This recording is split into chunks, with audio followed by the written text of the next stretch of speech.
Hi guys, അസ്സലാമു അലൈക്കും. നമ്മൾ ഉണ്ടാക്കാൻ പോകുന്ന ഒരു പുഡിംഗ് ആണ്. പാലും ബിസ്ക്കറ്റും ചേർത്തിട്ടുള്ള ഒരു പുഡിംഗ് ആണ്. എളുപ്പത്തിൽ ഉണ്ടാക്കാൻ പറ്റി. നമ്മൾ ആദ്യം തന്നെ ഒരു 1/2 ലിറ്റർ പാല്, നമ്മൾ പാലിലോട്ട് 2 സ്പൂണ് കോൺഫ്ലവർ പൊടി ഇട്ട് കൊടുക്കണം. 4 സ്പൂണ് പഞ്ചസാര.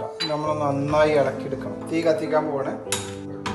പാല് നല്ല കുറുകി വരണം. നമ്മൾ കുറച്ചേരം ഇങ്ങനെ വെയിറ്റ് ചെയ്ത് ഇളക്കി കൊടുക്കണം. അപ്പോൾ കുറുകി വരും. അത് നല്ല കുറുകി വന്നിങ്ങനെ ഇനി 1 സ്പൂണ് ബട്ടർ നമ്മളതിലേക്ക് ചേർക്കണം. 1/2 സ്പൂണ് വാനില എസൻസ്. കുറുകി വന്ന ബിസ്ക്കറ്റ് നിരത്തി വെച്ചിട്ട് അതിലോട്ട് ഒഴിച്ചു കൊടുക്കും. അതിന്റെ മേലിലോട്ട് ഒരു ലെയർ ഉണ്ടാക്കാൻ വേണ്ടിയിട്ട് 1/2 ഗ്ലാസ് പാലെടുത്തിരുന്നു. 1 ഗ്ലാസ് പാലിക്ക് 2 സ്പൂണ് കൊക്കോ പൗഡർ. പാനിലോട്ട് ചൂടായ പാലിലോട്ട് 1 സ്പൂൺ ബട്ടറും 2 സ്പൂണ് പഞ്ചസാര, 2 തുള്ളി വാനില എസൻസ്. കുറുകി വന്നിട്ടുണ്ട്. നല്ല കുറുകി വന്നിട്ടുണ്ട്. ഞാൻ അതിലോട്ട് നമ്മൾ നട്സുകളിട്ടാണ്. ബദാമുണ്ട്, അണ്ടിപ്പരിപ്പുണ്ട്. ഇതിൻ്റെ മുകളിലോട്ട് ഇത് ഒഴിച്ചു കൊടുക്കുകയാണ്. ചോക്ലേറ്റ് സിറപ്പ് ഒഴിച്ചതിൻ്റെ മേലേക്ക് നമ്മൾ ബിസ്ക്കറ്റ് പൊടിച്ചതാണിത്.